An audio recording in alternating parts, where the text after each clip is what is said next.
Hello everyone, कैसे हैं आप। चलिए आज देखते हैं बर्नौली इक्वेशन। इस इक्वेशन को प्रूव करने के लिए सबसे पहले हम एक पाइप को बनाते हैं।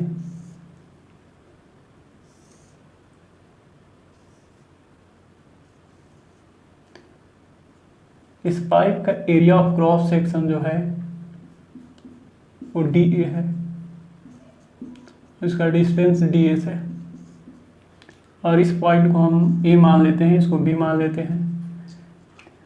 ये ग्राउंड स्टेट है,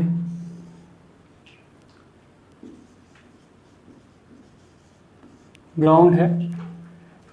अब देखते हैं जब इस पाइप से फ्लूइड फ्लो करेगा तब क्या होगा। इससे पहले हम कुछ अजम्पशन है, इसमें जो रेफरेंस किया जाता है, इसमें यूज होता है, उसको आप लिख लीजिएगा। सबसे पहले लिखिएगा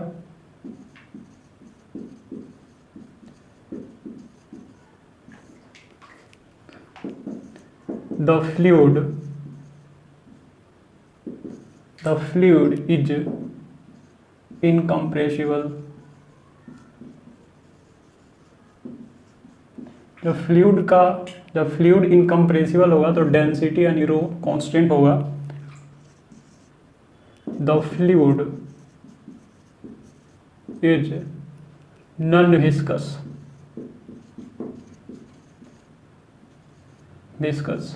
यानी इसमें कोई विस्कोसिटी नहीं है, इसमें कोई विस्कोसिटी नहीं है तो क्या होगा।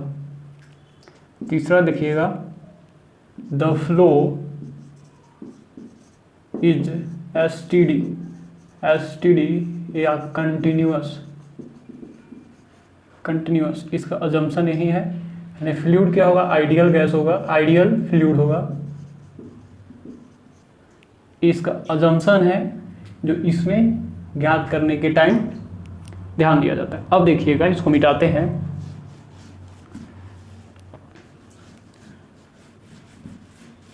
जब इसमें फ्लूइड फ्लो करेगा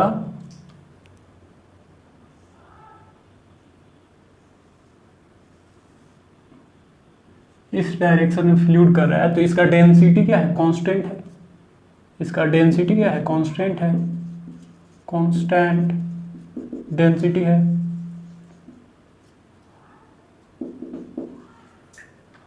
और यहां से जो प्रेशर इंटर कर रहा है उसको P मान लेते हैं। यहाँ पे एग्जिस्ट जो प्रेशर कर रहा है आपका P प्लस dP है।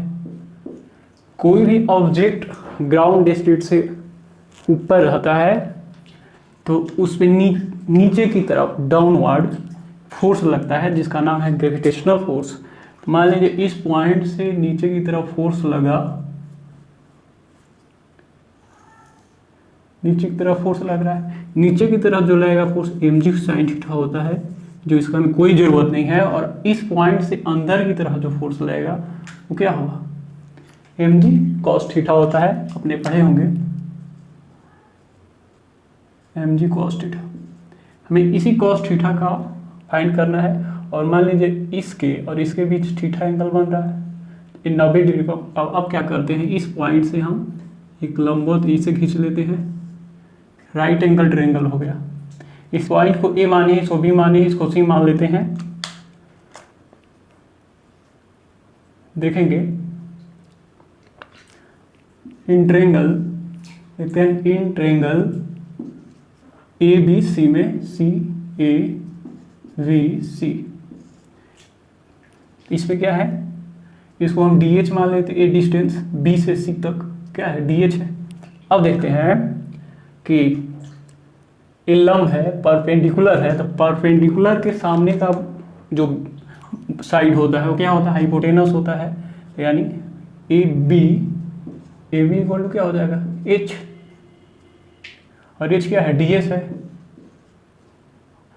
और थीटा के सामने भुजा क्या होता है, परपेंडिकुलर होता है, यानी ये बेस है, यानी बी सी क्या है, बेस है, वी है, डी एच।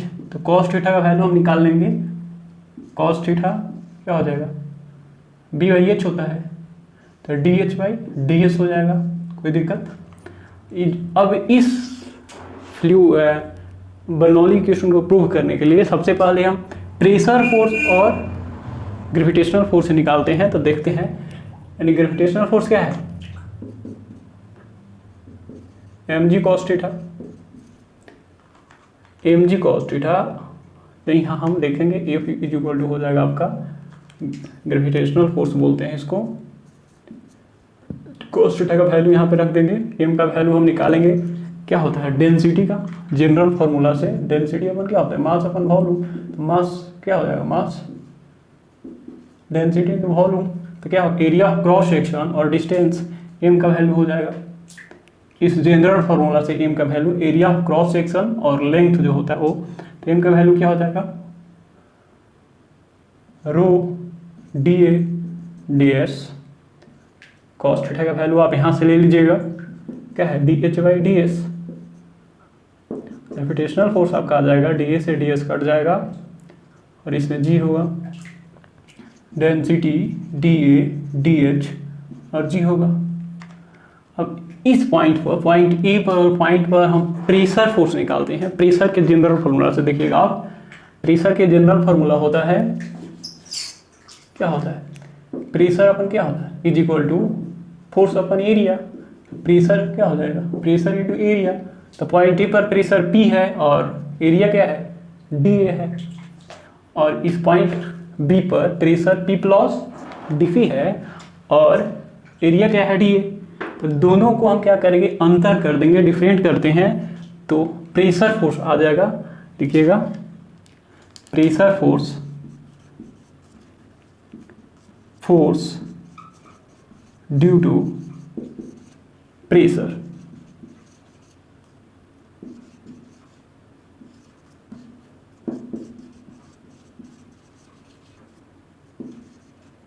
प्रेशर अब देखते हैं, प्रेशर फोर्स मान लीजिए आपका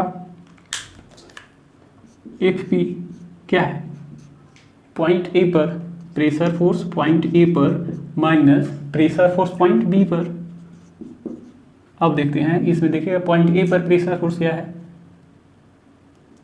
पॉइंट ए पर pressure force D A, pressure P है, माइनस पॉइंट बी पर क्या है प्रेशर फोर्स डी ए और पी प्लस क्या है डी पी है। ओके, तो सो प्रेशर फोर्स आपका आ जाएगा, प्रेशर फोर्स यहाँ से देखिएगा डी ए से डी ए का डी हो जाएगा minus D A D P. Okay, ये प्रेशर फोर्स और ग्रेविटेशनल फोर्स को हम डिफरेंट करते हैं तो नेट प्रेशर फोर्स आता है और जो न्यूटन्स लॉ ऑफ मोशन के बराबर होगा। देखिएगा, देखिए नेट प्रेशर फोर्स यानी F इक्वल टू हो जाएगा आपका E वाला माइनस डी, देखिए F इक्वल टू क्या होगा, F P minus F G, यानी क्या है यहाँ पे देखिएगा rho D A D H G minus, ये प्रेशर फोर्स ए नहीं है, प्रेशर फोर्स यहाँ पे देखिए कहाँ पे है प्रेशर फोर्स आपका, प्रेशर फोर्स यहाँ पे है तो माइनस, ये माइनस में आया है देखिए यहाँ से, तो minus D A D P और ग्रेविटेशनल फोर्स आपका ए है minus rho D A D H ji. Okay, ये जो फोर्स होगा आपका न्यूटन्स लॉ ऑफ मोशन के बराबर होगा। लिखेंगे आप, लिखेंगे, इसको मिटा देते हैं, इसको नोट कर लीजिए पहले आप। ओके, चलिए मिटा दे इसको, चलिए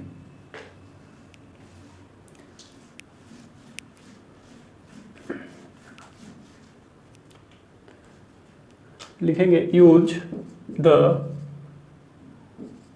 न्यूटन सेकेंड लॉज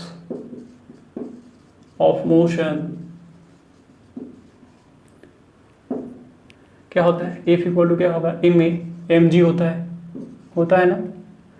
इस एम का वैल्यू हम निकाले हैं कहाँ पे, यहाँ पे देखिए एम का वैल्यू हम निकाले हैं, मिटा दिए। एम का वैल्यू क्या निकाले थे, रो डी ए डी एच, यही ना था एम का वैल्यू, नहीं D H area of cross section और डिस्टेंस था डी एस। जी का वैल्यू हम निकालेंगे, आप जानते हैं, देखिएगा जी का वैल्यू क्या होता है, जी क्या है एक्सेलरेशन, क्या है acceleration, acceleration due to gravity. तो इसको हम ऐसे लिख सकते हैं, जी इक्वल टू क्या होता है D V dt। Change in velocity upon change in time, इसको क्या बोलते हैं, वेलोसिटी इन टाइम। इसको ऐसे लिख सकते हैं ds और dt। इसको क्या बोलते हैं, वेलोसिटी क्या होता है, ds अपन dt है ना, वेलोसिटी है। डिस्टेंस इसमें बहुत छोटा है तो इसको हम भी मान सकते हैं। चलिए तो इसको भी मान लेते हैं, इसको ऐसा ही रहने देंगे। चलिए g का हो जाएगा, g का वैल्यू dv ds, इसको हम भी मान लेते हैं। ओके, इस वैल्यू को हम इस इक्वेशन में रख देंगे, इस इक्वेशन में क्या m का वैल्यू है, g का वैल्यू इसको रखेंगे, क्या होगा dv ds into v, ds से ds कट जाएगा। ओके, इसको मिटाते हैं। अब देख लीजिएगा, इस g का वैल्यू हम निकाले हैं यहाँ से, इसको वेलोसिटी आप बोलते हैं, इसको क्या बोलते हैं, एक्सेलरेशन बोलते हैं। अब देखिएगा, अब इस वैल्यू को हम इसमें पुट कर दिए। अब देखिएगा, मिटाएं इसको। चलिए तो हम कितना आ जाएगा, फोर्स का वैल्यू देखिएगा, F इक्वल टू क्या होगा, डेंसिटी dA dV भी है, यही ना है आपका क्या। ओके, अब ए फोर्स यानी न्यूटन्स लॉ ऑफ मोशन का फोर्स और जी प्रेशर फोर्स और ग्रेविटेशनल फोर्स का जो ग्रेविटेशनल फोर्स का जो वैल्यू आया है, दोनों सेम होगा। देखिएगा तो दोनों को सेम कर दें। चलिए दोनों फोर्स देखिएगा तो लिखेंगे, चूंकि नेट फोर्स क्या दोनों बराबर है, F इक्वल टू F। अब देखते हैं नेट फोर्स इक्वल टू,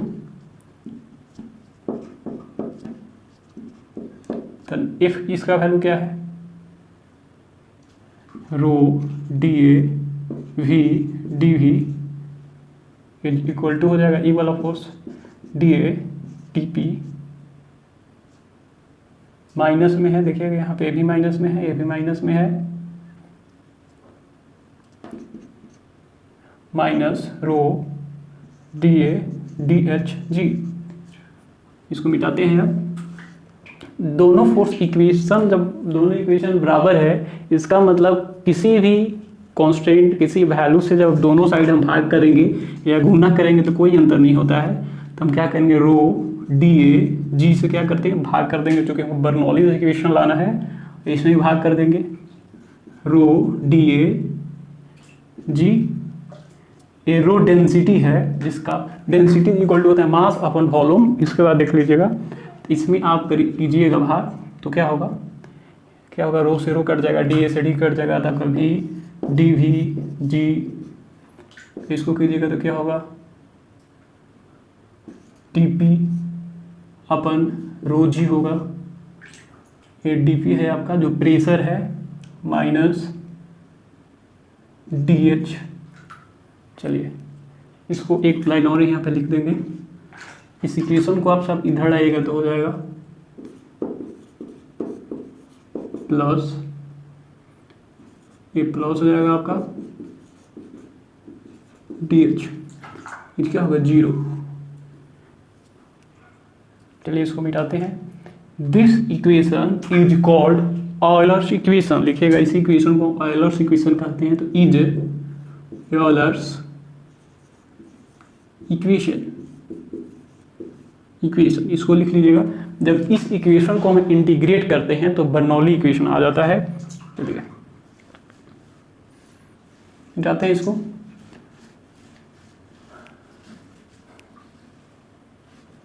लिखेंगे integration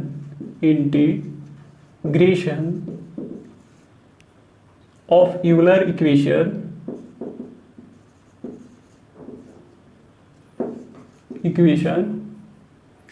we get Bernoulli equation.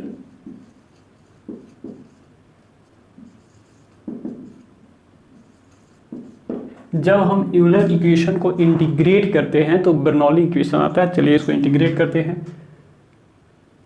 Equation को वहां पे लिखते हैं एक बार, क्या होगा,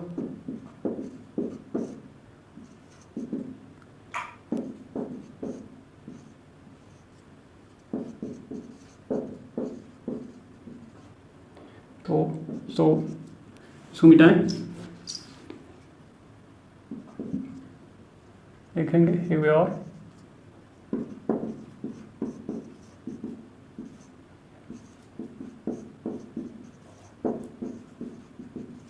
क्या होगा इंटीग्रेशन इसका v² 2g प्लस c, इसका कांस्टेंट है प्लस हो जाएगा, p के रेस्पेक्ट में p होगा, रो कांस्टेंट है, प्लस c2 हो जाएगा आपका, ये c1 हो जाएगा, dh होगा h के रेस्पेक्ट में h और प्लस c3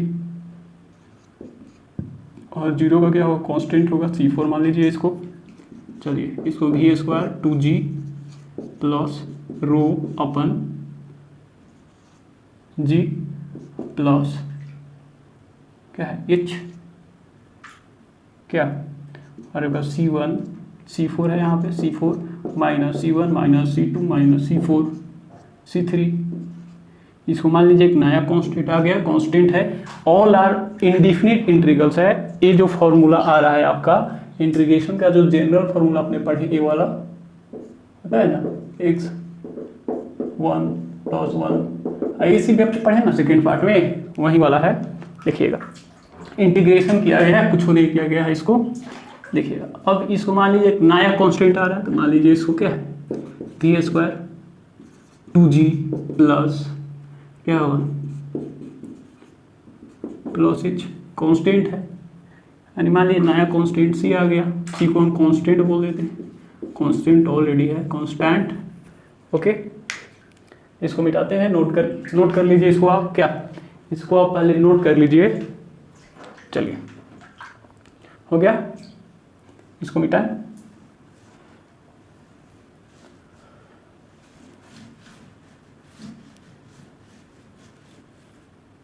देखेंगे this equation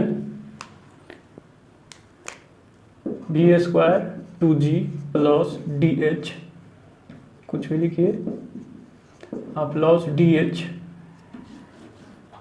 v² 2g plus क्या है rho plus pressure plus g plus h is equal to constant. This equation is called Bernoulli equation। Bernoulli equation कोई दिक्कत? बर्नौली इक्वेशन आपका pressure है, जो क्या बोलते हैं डेंसिटी है। अब एक बात इसमें और लिख लीजिएगा, प्रेस देखिएगा v² 2g को हम बोलते हैं वेलोसिटी हेड,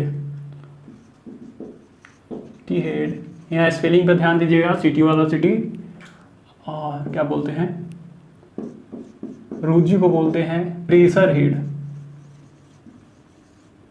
प्रेशर हेड, और यहाँ पे देखिएगा एच को बोलते हैं एलिवेशन हेड, एलिवेशन हेड।